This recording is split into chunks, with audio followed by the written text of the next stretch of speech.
नमस्कार। कैनेडियन भसूड़ीज़ के weekly news addition में आप सबका स्वागत है। तो आइए चलते हैं, देखते हैं आज हमारे इस खूबसूरत से प्लेनेट पे क्या क्या भसूड़ियाँ हुई। पहले लोकल खबरें। सिटी ऑफ ब्रैम्पटन ने एक नया बाय लॉ पास किया है जिसमें हर इस्टेब्लिशमेंट को एंटर करने से पहले आपको मास्क लगाना मैंडेटरी है। लेकिन साथ ही साथ उन्होंने ये भी अनाउंस किया कि अगर कोई पैटर्न आपके इस्टेब्लिशमेंट में आता है और वो ये कहता है कि उसको ब्रीदिंग इशू है या कोई मेडिकल कंडीशन की वजह से वो मास्क नहीं पहन सकता, तो एज ए ओनर और या मैनेजर उस इस्टेब्लिशमेंट के आप उस आदमी से ये सवाल नहीं कर सकते कि उसको क्या मेडिकल कंडीशन है। तो मैं अपने ब्रैम्पटन के काउंसलर से ये छोटा सा सवाल पूछना चाहूँगा कि अगर कोई गधा मेरे इस्टेब्लिशमेंट में बगैर मास्क के आता है और उसके मास्क ना पहनने की वजह से मुझे कोरोना वायरस हो जाता है, तो मैं किस काउंसलर के घर जाके 14 दिन की क्वारंटीन पूरी करूं? क्योंकि वो बीमारी लेके मैं अपने घर तो डेफिनेटली जाऊंगा नहीं। बस एक छोटी सी सजेशन और ज़रूर देना चाहूँगा इन जीनियस को कि भाई कोई कानून बनाने से पहले एक बारी ये ज़रूर सोच लेना चाहिए कि उस कानून का नेगेटिव इम्पैक्ट क्या हो सकता है। लेबनान की कैपिटल बेरूत में 2 दिन पहले एक बहुत ही बड़ा ब्लास्ट हुआ जिसकी वजह से अभी तक 135 लोगों की मौत हो चुकी है और काफ़ी लोग घायल हैं। लेबनान के प्रधानमंत्री के अनुसार 2750 टन अमोनियम नाइट्रेट, जो एक हाईली एक्सप्लोसिव केमिकल है, फर्टिलाइज़र में मिक्स करने के लिए इस्तेमाल होता है, उसमें आग लगने की वजह से ये धमाका हुआ। धमाका इतनी जल्दी और इतना बड़ा हुआ जैसे मेरा पेट होता है छोले भटूरे खाने के बाद। इनिशियल रिपोर्ट्स के मुताबिक ये कहा जा रहा था कि लेबनान पे एक टेररिस्ट अटैक हुआ है, लेकिन वो रिपोर्ट्स गलत साबित हुई और चाचा ट्रंप ने भी ये ट्वीट कर दिया था कि ये एक अटैक ही है, विच एज़ ऑलवेज़ गलत ही था। हमारी प्रेयर्स उन सब विक्टिम्स के साथ जो इतनी बड़ी ट्रेजेडी से अफेक्ट हुए हैं। चाचा ट्रंप ने HBO पे अपनी एक और इंटरव्यू का सत्यानाश कर दिया है।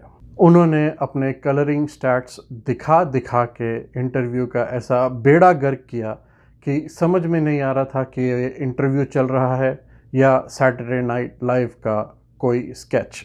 फॉल्स क्लेम्स और फ्रॉडुलेंट डेटा से आर्म्ड चाचा ट्रंप छक्के पे छक्का, चौके पे चौका लगाने का सोच रहे थे, लेकिन बार बार रिपोर्टर्स के क्वेश्चन से रन आउट होते रहे। ये इंटरव्यू इतना मज़ेदार था कि हमने इसकी क्लिप्स आपको दिखाने के लिए रखी हैं, तो प्लीज़ देखिए। When they hear you say everything's under control, don't worry about wearing masks, it's giving them a false sense of security. Right now, I think it's under control. I'll tell you what. How? 1,000 Americans are dying a day. They are dying. That's true. And it is what it is. The United States is lowest in numerous categories. We're lower than the world. Lower than the Lower world? than... In what? In what? Take a look. Right here. Look, here is the United States. You have to go by the cases. You take the number of cases. Okay. Now look, we're last, meaning we're first. लगता है इस interview के बाद चाचा Trump बहुत ही नाराज़ हो चुके हैं। चाचा ट्रंप ने एक और नई भसूड़ी शुरू कर दी है, इस बार कनाडा के साथ, कि वो कनाडा पे एल्यूमिनियम के इंपोर्ट्स पे 10% टैरिफ फिर से लगाने वाले हैं। इसके चलते कनाडा ने रिटेलिटरी मेजर्स में अमेरिकन गुड्स पे $3.8 बिलियन का टैरिफ लगाने का अनाउंस कर दिया है। ये टैरिफ 16 अगस्त से लागू होंगे। मुझे कभी कभार समझ में नहीं आता कि ये संतरा चाहता क्या है, ना जीता है ना जीने देता है। इलेक्शन आने की वजह से अजीब अजीब पैंतरों का इस्तेमाल हो रहा है और ऑलरेडी एक डिफ़िकल्ट इकोनॉमी जो पेंडेमिक की वजह से सफ़र कर रही है, उस पे इस किस्म के टैरिफ्स लगा के उसको और टाइट करने की कोशिश हो रही है, जस्ट ताकि अपना फ़ैन बेस को खुश कर सकें। भारत 5 अगस्त को प्रधानमंत्री नरेंद्र मोदी ने अयोध्या में राम मंदिर की स्थापना के लिए भूमि पूजन का आयोजन किया। मंदिर यही बनेगा वाला मीम फाइनली पूरा हुआ और पूरे भारत में इस इवेंट को एक उत्सव की तरह मनाया गया। ये इवेंट इतना मैसिव था कि इसकी तस्वीरें न्यूयॉर्क के टाइम्स स्क्वायर के बिलबोर्ड्स पे भी दिखाई गई। मीनवाइल मुंबई शहर बरसातों से बहुत ही पीड़ित है। जगह जगह फ्लडिंग होने की खबरें आ रही हैं। तो जोक सपाट, मैं जो मेरे मित्र मुंबई में रहते हैं उनको बी सेफ कहना चाहूँगा, और जो लोग भूमि पूजन टीवी पे देख रहे हैं उनसे एक रिक्वेस्ट करना चाहूँगा कि प्लीज़ भगवान को पूजा करें कि पानी की टूटी जो मुंबई में खुली रह गई है उसे जाके कोई बंद कर दे। ऑस्ट्रेलिया के शहर मेलबर्न में दोबारा से लॉकडाउन किया जा रहा है। कोरोना वायरस के बढ़ते केसेस के वजह से सरकार को दोबारा ये कदम उठाना पड़ा। माना जाता है कि ऑस्ट्रेलिया ने अभी तक इस पेंडेमिक को काफ़ी सूझबूझ के साथ, समझ के साथ हैंडल किया है और आगे भी ऐसे ही करेगी। लॉकडाउन में कर्फ्यू भी है जो रात को 8 बजे से सुबह 5 बजे तक रहेगा। ऑस्ट्रेलिया को देख के यूएस की मुझे समझ में नहीं आ रहा कि जहां एक तरफ एक देश कोरोना वायरस को सीरियसली ले रहा है, वहीं दूसरा देश अभी तक मास्क ना पहनने और ब्लीच पीने पे ही अटका हुआ है। बॉलीवुड, राम गोपाल वर्मा ने अनाउंस किया है कि वो अर्नब गोस्वामी पे एक बायोपिक मूवी बनाने वाले हैं जिसका नाम होगा अर्नब द न्यूज़ प्रोस्टिट्यूट।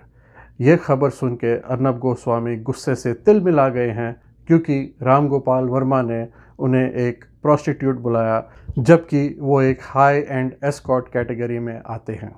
और तब से वो अपने चैनल पे हाउ डेयर यू के नारे लगा रहे हैं। ये छोटी सी एक फाइल फुटेज रेफरेंस के लिए। To do this to my country? Who the hell are you?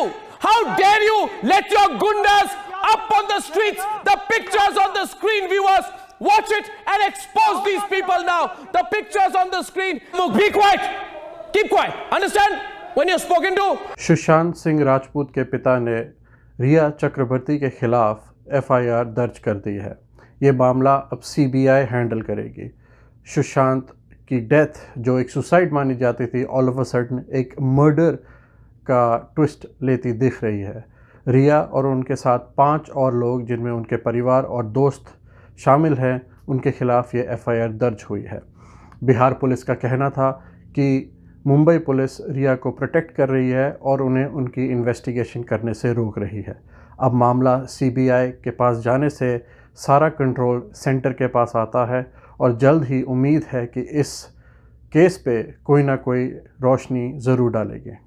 नई खबरों की माने तो रिया सुशांत को मेंटली टॉर्चर कर रही थी और ब्लैकमेल कर रही थी। वो सुशांत को मेंटल हॉस्पिटल भेजना चाहती थी, जहां जाने से सुशांत बहुत ही डर रहे थे और मी टू मूवमेंट के चलते और भी घबराए हुए थे, क्योंकि रिया उनको धमका रही थी कि वो उनको मी टू मूवमेंट में फंसा सकती हैं। माना जाता है इस केस के चलते और भी हाई प्रोफाइल केसेस और सेलिब्रिटीज़ का नाम इन चीज़ों से जो जुड़ा है वो भी सामने आ सकता है। स्पोर्ट्स, चाइना और इंडिया के बॉर्डर पे टेंशन चलते हुए बीसीसीआई ने वीवो को IPL 13 के टाइटल स्पॉन्सर की हैसियत से बर्खास्त कर दिया है। बीसीसीआई के पास इस समय कोई टाइटल स्पॉन्सर नहीं है और उनका ये दुख मुझसे नहीं देखा जा रहा। इसलिए मैं कनेडियन भसूड़ीज़ को नॉमिनेट करना चाहता हूं कि वो इस साल IPL के टाइटल स्पॉन्सर्स के रूप में आएँ। कनेडियन भसूड़ी प्रेजेंट्स IPL 2020। नाम बहुत ही अच्छा लग रहा है। इसी खूबसूरत ख्वाब के चलते हमारे साथ जुड़े रहने के लिए बहुत बहुत धन्यवाद। मिलते हैं अगले हफ्ते, तब तक के लिए नमस्कार।